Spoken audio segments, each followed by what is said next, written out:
en Facebook. Bien, buenas tardes a todos hermanos, amigos.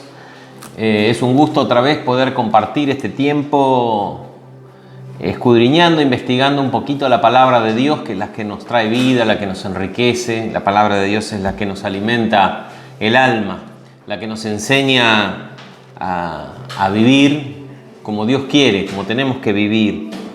Y estábamos haciendo un estudio del libro del Evangelio de Lucas y estábamos en el capítulo 10, habíamos comenzado el pasaje que va del versículo 25 al 37.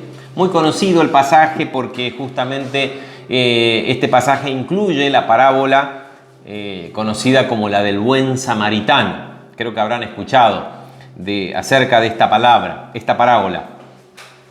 Yo quería recalcar, no sé si la semana pasada lo hice, pero quería recalcar otra vez para que queden claro, porque está interesante en esta parábola poder observar algunas reglas de interpretación para que podamos aprovechar realmente el sentido de la parábola, lo que Jesús quiso decir, pensando fundamentalmente en lo que Jesús dijo, pero también en cómo lo recibieron sus oyentes en ese momento. ¿Qué impresión tuvieron sus oyentes en ese momento? Porque es la impresión que Jesús quiso causar y es la impresión que también su palabra debería causar en nuestras vidas hoy para poder entender realmente qué quiso decir. Nosotros estamos, después de un par de miles de años y de varios idiomas, de haber atravesado varios idiomas desde el original hasta la versión que tenemos ahora, yo estoy utilizando la versión de la Reina Valera 1960, a través de muchos cambios que tienen que ver básicamente con las traducciones y las actualizaciones de las traducciones, que son las revisiones, pero también ese traspaso cultural que nosotros nos vemos obligados a hacer, porque todos estos hechos sucedieron en Oriente Medio, en una cultura completamente distinta a lo que se conoce como la cultura occidental, que es la que nosotros tenemos. Y cuando hablo de cultura, me refiero básicamente a la manera de interpretar las cosas, de interpretar las costumbres que tenemos, las maneras de ver, el significado de las cosas para nosotros en Occidente es bien distinto en muchos aspectos al significado de las mismas cosas en Oriente. Se hacen de manera diferente porque hay un trasfondo de creencias, de costumbres, de tradiciones que es muy distinta. Por eso, cuando hablamos de narrador, en este caso de Jesús, hablando de una parábola, específicamente se aplica esta regla de interpretación a una parábola, pero también en muchos aspectos de la Biblia. Por ejemplo, un caso. Nosotros para cada Navidad, cada vez que hacemos una representación de la Navidad, decimos que Jesús nació en un establo. Y cuando hablamos de pesebre, nos imaginamos en un establo, por ejemplo. Porque en nuestra sociedad occidental, en el campo, los animales están y se guardan en un establo, que es un galpón, un lugar especial para los animales. Entonces, cuando nos dice que María lo puso en un pesebre, inmediatamente nosotros interpretamos que Jesús nació en un establo. Y si nació en un establo y nos dice que no había lugar para él en el mesón, decimos, bueno, pobrecito Jesús, María y José recorrieron todo Belén y no encontraron un lugar donde estar y se tuvieron que ir a un galpón donde había animales. Sin embargo, si analizamos desde el punto de vista de la cultura original, la cultura de Oriente Medio, las casas en general, eran una habitación de doble piso. En el piso de arriba dormía la familia y en el piso de abajo estaba la cocina y se guardaba el alimento, la paja, el heno para los animales. Y a la noche los animales mayores se los traía adentro, la vaca, el burro, se los guardaba dentro de la casa. Dividido, si era más grande, más chica la casa, se los dividía con unas maderas, unas tablas, pero estaban dentro de la casa porque era el capital, era la maquinaria, y ahí se los guardaba para protegerlos y para que no se los roben. Entonces, si lo vemos desde ese punto de vista, por ejemplo, podríamos entender que Jesús no estaba en un galpón afuera solo entre los animales, sino que Jesús María, para tener a Jesús y José, fueron recibidos en una casa, en un hogar. Y bueno, no fueron a dormir en el lugar donde estaba la familia, pero sí le dieron un lugar en el piso de abajo de la casa, que era una habitación donde de noche guardaban los animales. Por eso había un pesebre allí. ¿Me explico? Esas diferencias culturales entre Occidente y Oriente nos afectan mucho en la interpretación de las Escrituras. En el caso que estoy planteando de Jesús y el pesebre no tiene mayor importancia, porque lo importante es que Jesús nació y hizo lo que hizo durante su vida y hasta su muerte. Pero en muchos otros casos sí son importantes, y en el caso de las parábolas también es importante tener tenemos que hacer ese esfuerzo de contextualizar y de tratar de ver cómo veía originalmente la gente, el oyente del narrador, para poder interpretar la enseñanza y sacarle el jugo al mensaje que Jesús nos quiere dar. Por otro lado, yo había dicho la semana pasada, y me gustaría entender que generalmente las parábolas de Jesús son una pieza, un relato dentro de otra. Es como decir, una pieza teatral, un acto teatral dentro de otro acto teatral general. Por ejemplo, en este caso del buen samaritano, la parábola, conocida como el buen samaritano, se enmarca dentro de no una discusión, porque fue una conversación muy política, muy en buenos términos, pero en realidad fue una discusión teológica o doctrinal respecto de la importancia de la ley, respecto de la vida eterna, respecto del prójimo y el significado que eso tenía. Entonces, acá tenemos al intérprete, que fíjense, dice aquí un intérprete de la ley, y a Jesús en una conversación. Y la parábola es un acto dentro de ese gran acto que es la conversación teológica o doctrinal que Jesús tiene de manera como si fuera un juego de ajedrez con este intérprete, que no era ningún tonto, era una persona estudiosa, muy capacitada, y que en todo momento se cuidó. En todo momento se cuidó porque él seguramente o habrá sido testigo o sabía de cómo le había ido a otros que quisieron tentar a Jesús o probarlo a Jesús o ponerlo a prueba y terminaron haciendo el ridículo. Así que él tiene todo el cuidado. Entonces, veamos así. En este caso, como el buen samaritano, la discusión es más corta que la parábola, porque en este caso la parábola es grande. En el caso, por ejemplo, que habíamos visto antes, no me acuerdo en qué pasaje, en el caso de Simón, cuando el fariseo lo invita a Jesús, digamos, la escena es más grande que la parábola. Entonces no dejamos de ver la escena. Pero en el caso del samaritano, y en otras parábolas también nos pasa, donde la discusión es más chiquita que la parábola, dejamos de ver la discusión y nos perdemos el sentido. Entonces la parábola termina siendo simplemente una norma de moral, que tenemos que ayudar a los demás y que tenemos que ser buenitos y todo ese tipo de cosas. Y perdemos el verdadero sentido, que la parábola es parte de un contexto general que es una conversación, discusión doctrinal y teológica con el intérprete, ¿no? Entonces eso no tenemos que perder de vista y es importante que le prestemos atención. Las parábolas de Jesús son imágenes muy sencillas, muy cotidianas, de gente que vivió en un tiempo determinado y en un lugar determinado. Decíamos Medio Oriente como lugar determinado, porque allí se desarrolló todo el ministerio de enseñanza de Jesús, en la Palestina, y también en un tiempo determinado. Entonces, a tanta distancia de tiempo, ya 2000 años, tenemos que hacer, como les decía, ese esfuerzo. Y hay otra cosita que me gustaría ver antes de entrar en la parábola, pero ya sí entrando en el texto. Vamos a leer el versículo 25. Dice, y he aquí un intérprete de la ley. Nos pone primero un interlocutor o uno de los protagonistas de esta conversación. El intérprete de la ley, ¿quién era? Un escriba, un estudioso de la ley, alguien que realmente conocía y era un doctor, un experto en lo máximo que se podía capacitar un judío de esa época, que era su religión. Era un intérprete de la ley y se levantó y dijo para probarle. Fíjese, versículo 25, esto ya lo habíamos dicho la semana pasada, que cómo era la cultura. Los alumnos estaban sentados, así que él estaba sentado en el piso como un alumno más, o como un discípulo, como un oyente más, respetando al maestro. Y el maestro sí estaba de pie. Pero cuando el alumno iba a hacer una pregunta o alguna consideración, lo más normal era, y lo más, normas de comportamiento que reflejaban respeto, era ponerse de pie para hacer la pregunta. Así que dice, se levantó, porque estaba sentado, se levantó y dijo. Y se levantó y nos aclara que era para probarle. ¿Quién nos aclara? El escritor, el evangelista, Lucas. ¿De dónde Lucas sacó que esa acción del intérprete era para probarlo a Jesús? Es decir, para ponerle una trampa de alguna manera. Y evidentemente Lucas no estaba ahí. Pero nos dice Lucas cuando empieza su evangelio que él investigó y consultó las fuentes, hizo un trabajo de historiador para obtener con la mayor fidelidad posible, con gran fidelidad, la veracidad de los hechos. Así que, evidentemente, Lucas obtuvo de una fuente de alguien que estuvo ahí.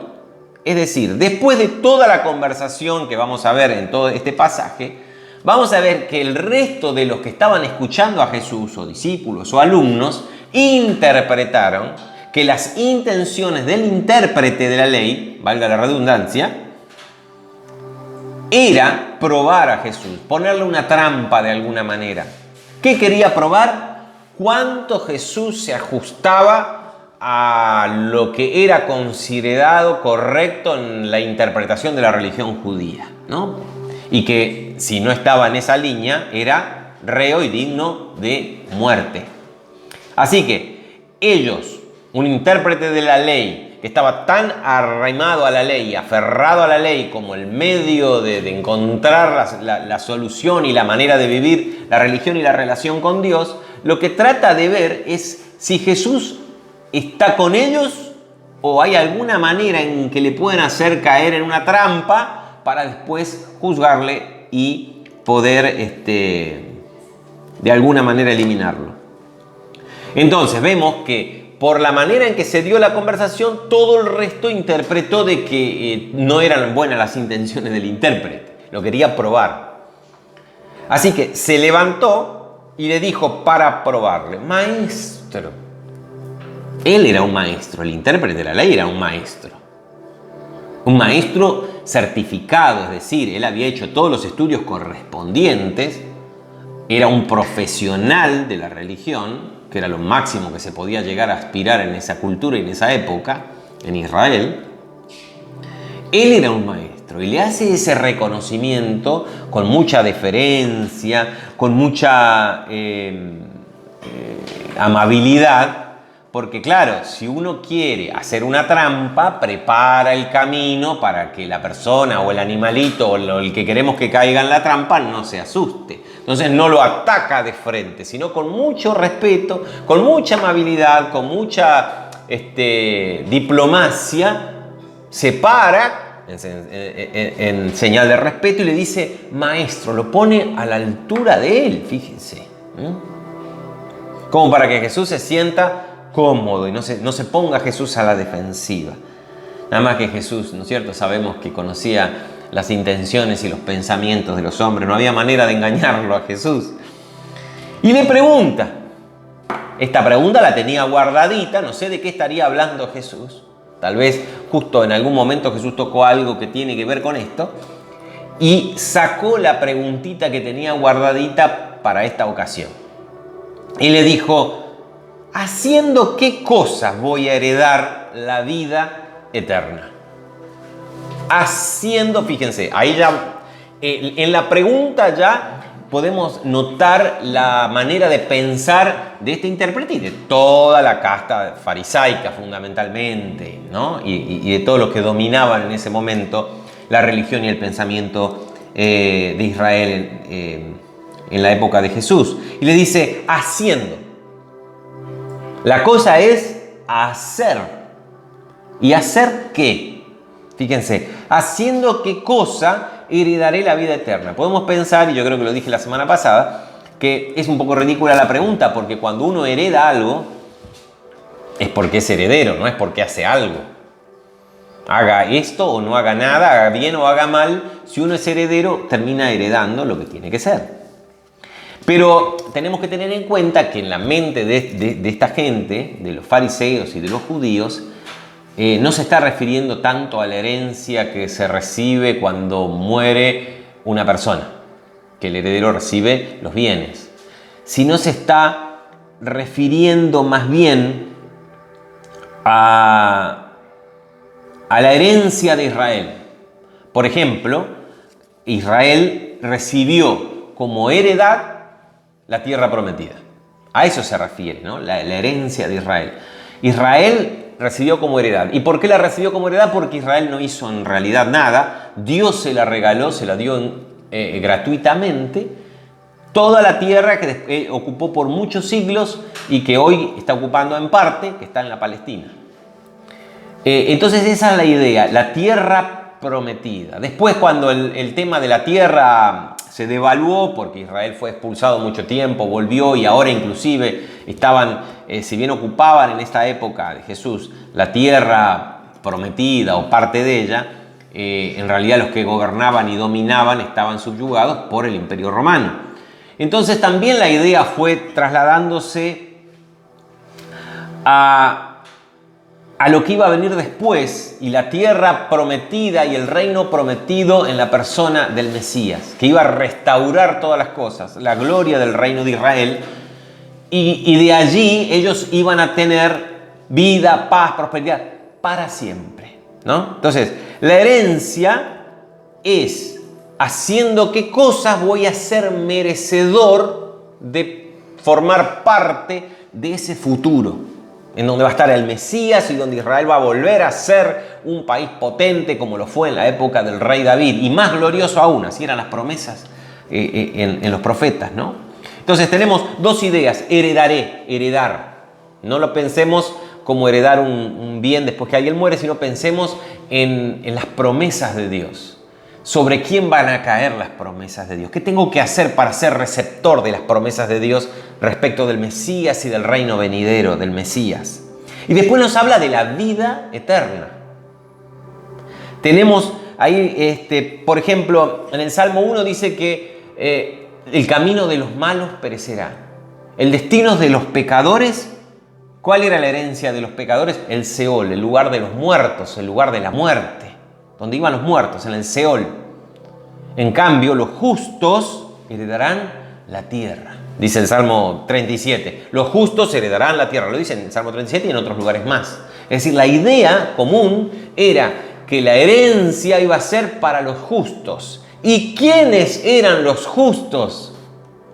Los que cumplían la ley. Entonces, para ellos era importante el tema de heredar la vida eterna relacionada al cumplimiento de la ley. ¿Por qué? Porque cumplí la ley, ¿y cuál va a ser el resultado? Vas a heredar la vida eterna. Vas a vivir en el reino futuro del Mesías y vas a ser receptor y participante de todas las promesas de Dios. Así que, por eso le dice, ¿qué cosas tengo que hacer para heredar, recibir las promesas al futuro? Heredar esa vida eterna, esas promesas de no ir al Seol con los pecadores, sino quedarme en el reino justo del Mesías en esta tierra.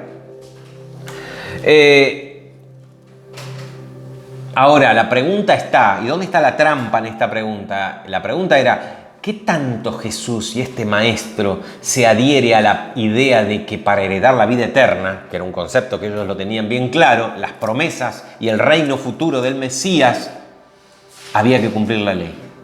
¿Cuánto se ajusta? Porque para ellos cumplir la ley era importante. Para Jesús también lo era, porque era la ley de Dios. El problema es que ellos también habían adosado a la ley un montón de otras interpretaciones y otras cosas que también le daban el mismo rango de autoridad de importancia, y que por ahí sí Jesús lo cuestiona. Los llamados midrash, interpretaciones de la ley y qué sé yo qué.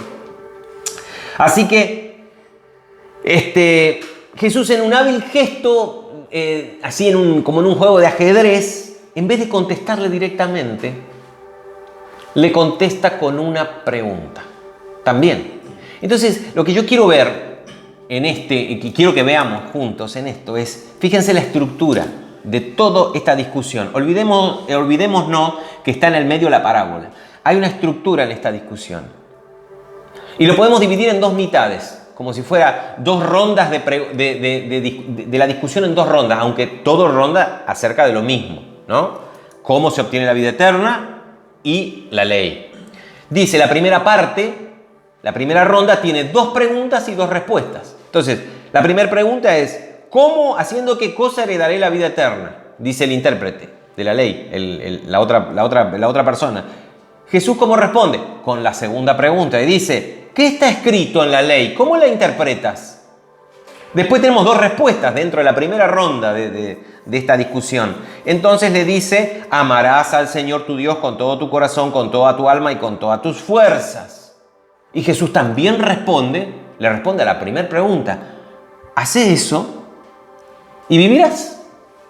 ¿No? Después vamos a analizarlo punto por punto, pero lo que yo quiero es que vean el esquema general. Esa es la primera rueda de la discusión. La segunda rueda de la discusión, como el intérprete no se quedó con la sangre en el ojo, no le salió lo que quería, fue ya a una interpretación que ya no era reinterpretación de la ley ni de conceptos tan básicos, sino interpretación de las interpretaciones que ellos hacían, los llamados midrash, y le dice, sí, a tu prójimo, como a ti mismo le había contestado. Entonces le dice, ¿y quién es mi prójimo?